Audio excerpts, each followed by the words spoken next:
No change at the top of the table over in Italy, of course, but what's going to go on this weekend as the race for the Champions League spots crank up a notch? Who's going to take advantage? We'll get into it, all of it, next.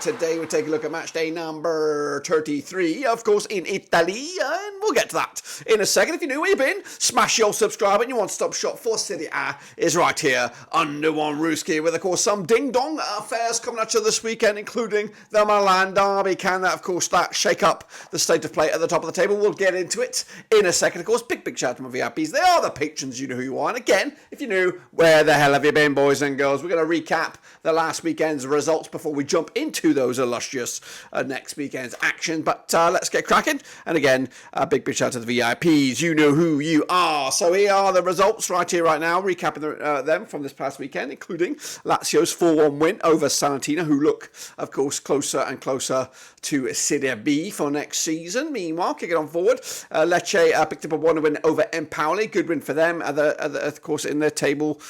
Big boost. Meanwhile, Torino with a 0-0 draw against Juventus. I went with a 2-1 away win on that one. Not too shabby. Actually, pretty shabby, to be fair. Bologna with a 0-0 draw against Monza. 2-0 winners in my eyes. Napoli and Frosinone with a 2-2 draw. I went with the home win again on that one. What was I thinking? Sassuolo with a 3-3 draw against Milan. Nobody really took full advantage this weekend, did they? With Roma also not in action for whatever reason. Inter could only muster a 2-2 draw against Cagliari. Goodness gracious me. Even the big boys at the top couldn't get a win. Fiorentina, one more draw against Genoa. It's draws galore. Look at the state of that. How many bloody draws? 1, 2, 3, 4, 5, 6, 7 draws. Goodness gracious me, including the last one there, Atalanta, with a 2-2 draw, of course. And that is going to be a big reason as to what the state of play in the Super Brew will be. We'll get into that in just a second. Of course, the table looks like this heading into it. Into match number 33 is Inter, top the charts, 83 points right there. AC Milan, though, in 69 points, could close that gap with a win this coming weekend. Juventus in third with 63 points. Roma just outside the top four behind Bologna. 4 points to the gap, but one game in hand, and we'll see how that pans out very soon. What about the state of play then for the Super Brew? Well, like I said, not many wins, of course, this past weekend. Lots of draws, and this is what the table looks like because of it. AJ24 picks up the top banana here with just 7 points this weekend. 5.5 points for Alex Will and Vindela Victory in second, respectively. Then with Raymond Reddington and the chasing pack there, guys, all with 4. So well done to everybody for taking part this past weekend. The current leaderboard, though, looks like this. After match number 32 is Costas K. He's okay. 328.5 this past the leaderboard at the moment, with Raymond Reddington up a couple of spots to number 2 with 315. Bit of a gap between themselves, but of course still lots of points to be had as the season comes to a crashing halt. If you see your name in there, smash the old likey. If you see the old, if you don't see your name, just smash the like anyway. Of course, we are looking forward to those next round of games, and of course it is thick and fast for the time being. So let's get cracking with those next games, which of course include a doubleheader on this coming Friday. What are the games? Well, here they are. Of course, Genoa against Lazio. Let's get into the deep end on this one, coming out on Friday, April the 13th. They have played each other 38 times since 1993. 13 wins for Genoa. We've got 19 wins for Lazio. 6 draws, of course. Now the biggest win for Genoa, the hosts here, 4-1 win. Scoring 48 goals in 38 matches, 1.26 goals a game on average. Lazio, though, 4-0 win, their biggest. 69 goals scored in 38 matches, 1.82 goals a game on average. Now 50% form are Lazio right now, won 3 and lost 3 over the last 6. They are 7th, 49 points for the season. Genoa, mid-table for them. They are 12th, 39 points for the season, unbeaten in the last 4. However, just 1 win in the last 6 matches. Last time around, though, over at the Luigi Ferraris, it was in competitive action. It was a 4-1 win for Lazio back in April 2022. The reverse fixture at Roma was a 1-0 win for Genoa. Goodness gracious me. And again, these two sides did play each other a third time, and that was, of course, at Roma in the Coppa Italia this season. Back in December, it was a 1-0 win for Lazio in the round of 16. The odds for this, though, 50-8 is Genoa, 21-10 is the draw, 13-8 is, of course, your Lazio here. Going to back the away side here, 2-1 win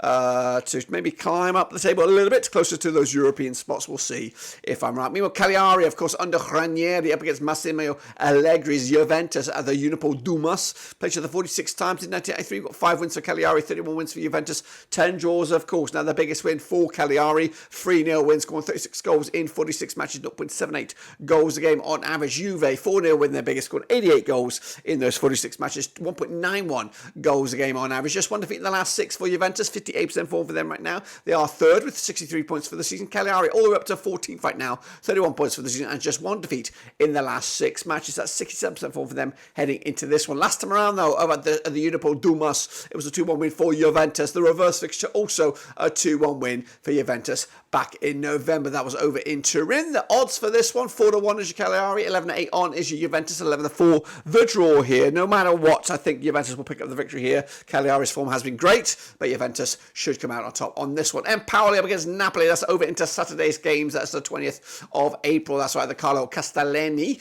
played the 22 times in 1987. We've got 9 wins for Empoli. We've got 9 wins for Napoli. 4 draws, of course. Now the biggest win for Empoli was a 5-0 win, scoring 35 goals in 22 matches, 1.59 goals a game on average. Napoli, though, 5-1 win, the biggest. 36 goals scored in 22 matches, 1.64 goals a game as well. Napoli on 42% form for them right now. Just 1 win in the last 6 matches. They are 8th with, of course, 49 points for the season. Down with Empoli, though, they're down to 17th with just 28 points for the season. 17% form for them right now. Just 1 win in the last 6 matches. Of course, last time around, over at the Carlo Castellani, it was a 2-0 win for Napoli back in February 2023. The reverse fixture in Naples was a 1-0 win for Empoli, goodness gracious me, back in November this season. The odds here, we have 7-2 is your Empoli, 3-1 the draw, 11-8 on is your Napoli, though. Of course, they're going to pick up a win on the road here to revenge that earlier in the season loss. Meanwhile, also on Saturday, it is Verona up against Udinese, coming at you over at the Stadio Maritano Bentagodi. They have played each other 25 times since 1996. We've got 6 wins for Verona, 9 wins for Udinese, 10 draws.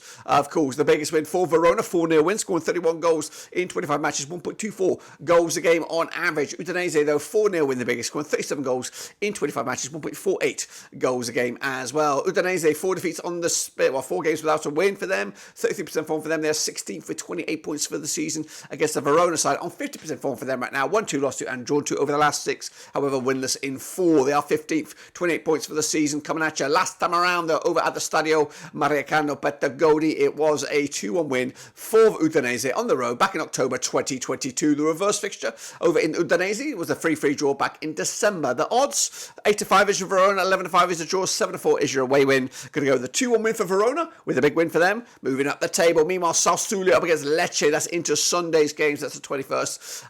Of course, played 7 times since 2010. 3 wins for Sassuolo, nothing for Lecce. 4 draws, of course. Now Sassuolo, 4-2 win, their biggest, scoring 10 goals in those 7 matches, 1.43 goals a game on average. Lecce, though, yet to get a win against Sassuolo. They have scored 6 goals in those 7 games, 0.86 goals a game on average. They're, of course, on 50% form for them right now. 1-2 lost 2 and drawn 2 over the last 6. They are 13th with 32 points for the season against the Sassuolo side, who are 42% form for them right now. Just 1 win in the last 6, 1 defeat in the last 5. However, winless in 4. They are 19th with 26 points for the season. Last time around, over at the Stadio, the Maipai Stadium, it was a 1-0 win for Sassuolo back in August 2022. The reverse fixture in Lecce back in October. This campaign was a 1-1 draw. The odds for this one, we have 13-10 is your Sassuolo, 12-5 is the draw, 21-10 is your away win here. We're back in Sassuolo with a 1-0 win over Lecce to move the chains. Meanwhile, Torino against Frosinone, also on Sunday the 21st at the Stadio Olimpico. Played each other 10 times in 2019. 5 wins for Torino, 3 for Frosinone, 2 draws, of course. Torino, 4-2 win, their biggest, scored 18 goals in those 10 games, 1.80 goals a game on average. Meanwhile, Frosinone with a 2-1 win, scored 14 goals in those 10 games, 1.40 goals a game on average. Frosinone all the way down to 18th right now. They are in trouble, just 27 points for the season, 33% form for them right now. Unbeaten in the last 3, however, winless in the last 11 matches. Goodness gracious me. Torino, though, 58% form for them right now, just 1 defeat in the last 6. They are 9th, 45 points for the season. And, of course, last time around, over at the Stadio Olimpico, it was in the league, was a 3-2 win for Torino back in October 2018. The reverse fixture at Frosinone, this campaign was a 0-0 draw. They also played each other in the Coppa Italia at the Stadio Olimpico. It was a 2-1 win for Frosinone, goodness gracious me. But the odds here for this one is 6-4 on is your Torino, 14-5 is the draw, 4-1 is your long shots here. Torino with a win for me, 2-1 win, points to the bag, going to move the chains. Meanwhile, Salernitana are in action. They're up against Fiorentina in the battle of the Tinas, the Tina Turners. Played each other 9 times in 1988, 2 wins for Salernitana, 5 wins for Fiorentina, and 2 draws draws, of course. The biggest win for the hosts here, 2-1 win. Scored 8 goals in those 9 games, 0.89 goals a game on average. Fiorentina, the visitors here, 4-0 win, their biggest, scoring 19 goals in those 9 games, 2.11 goals a game on average. 42% form for Fiorentina right now, just one win in the last 6. They are 10th, 44 points for the season. Meanwhile, Salernitana, 70% form for them right now, winless in the last 15 matches. They are 20th, 15 points of the campaign. They are destined for Serie B. The last time around, though, over at the Stadio Arieci, it was a 3-3 draw back in May 2023. The reverse fixture was a win for Fiorentina at home. The away side has not picked up a result here in the stretching all the way back to 1998. That's, of course, over the last 9 matches. So the away side yet to get a win. So this could be the first, it could be a record-breaking result here. Meanwhile, 17-4 is your Salernitana, 13-8 on is your Fiorentina, and 3-1 is your draw here. Gonna go with it, though. 2-1 away win here for Fiorentina, picking the points. Moving the chains, Monza. They're up against Atalanta, of course, coming at you on Sunday as well. Played each other 7 times in 1989. We've got 1 for Monza, 6 for Atalanta. No draws. Monza, though, with a 1-0 win, their only win, scoring 5 goals in those 7 games, 0.71 goals a game on average. Atalanta, though, 3-0 win, their biggest, scoring 17 goals in those 7 games, 2.43 goals a game on average. Atalanta on 58% form for them right now. What we're looking at, just 1 win in 4 for them, 6 in the table, 51 points for the campaign. Against the Monza side, 42% form for them right now, without a win in the last 3 matches. They are 11th, 43 points for the season. Last time around, though, in Monza, it was a 2-0 win for Atalanta back in September 2022. The reverse fixture in Atalanta was a 3-0 win for Atalanta, who are unbeaten against Monza over the last 4, picking up 4 wins on the bounce, scoring what we're looking at, 13 goals in those last 4 games combined. The odds for this one, though, we are looking at Monza, 60-5 for the victory, 2017 on Atalanta, and 30-5 is the draw. Of course, busy week for Atlanta as well with Europa League action. Of course, going to go with a win for them on the road, 2-1 win, job done, points in the bag, and move the chains. Into Monday we go. Got a couple of ding-dongs of hair on Monday, including 5th against 4th at the Stadio Olimpico in Rome. Of course, it is Roma against Bologna. 48 times they have played each other since 1996. 25 wins for Roma, 10 wins for Bologna, 13 draws. Of course, Roma, 5-0 win the biggest, scored 82 goals in those 48 matches, 1.71 goals a game on average. Bologna, 2-0 win their biggest, 47 goals scored in 48 matches, 0.98 goals a game as well. Bologna on 67% form for them right now, just 1 defeat in the last 6. They are 4th, 59 points for the season. Against the Roma side, 67% form for them right now, just 1 defeat in the last 6. They are 5th with 55 points for the campaign as well. Last time around, though, over at Roma, it was a 1-0 win for Roma back in January 2023. The reverse fixture, 2-0 win it was for Bologna when they were at home. The odds for this one, though, Bologna, 23-10 for the victory, 5-4 is your host. That's Roma. 11-5 is the draw here. I'm going to back Roma here, big here, 3-0 win. Statement result, climbing ever closer to that top 4. And then wrap it up. It's another cracker. It's a Milan derby. It's AC Milan against Internazionale at the Giuseppe Meazza. Played each other 76 times since 1993. 24 wins for Milan, 33 wins for Inter, 19 draws. Of course, the biggest win for the hosts, 6-0 win, scoring 90 goals in those 76 matches, 1.18 goals a game on average. Inter, though, 5-1 win, their biggest, 109 goals scored in 76 matches, 1.43 goals a game as well. Inter, 67% form for them right now, just 1 defeat in the last 6. They are top, 83 points for the season. Meanwhile, AC Milan are second, 69 points for the campaign, 75% form for them right now. Back-to-back games, though, without a win. Last time around, though, over at Milan, in the league, it was way back when AC were the hosts, was a 3-2 win for them back in September 2022. They played a whole host of games last campaign. This campaign, they played the reverse fixture. 5-1 win was for Inter when they were the hosts, of course. The odds for this one, 23-10 is your AC, 23-20 is your away win, 5-2. The draw, of course, we're back in a 2-2 draw here, points apiece. Points split right down the middle. No one's really going to be the happier out of those two sides. But that, my friends, is what I've got for you. And if I'm right, this is what the table will look like. Goodness gracious me. A busy old table still to be had there. Internazionale still 14 points clear of AC Milan. Juventus in third, Bologna remain in 4th. Going down, Empoli, Frosinone and Salernitana for the time being. But it can all change in the next few games. Of course, we're steadily running out of games. Of course, who's going to hang on? Who's going to go down? We're going to get to all of it and then when we return. But until then, keep on predicting.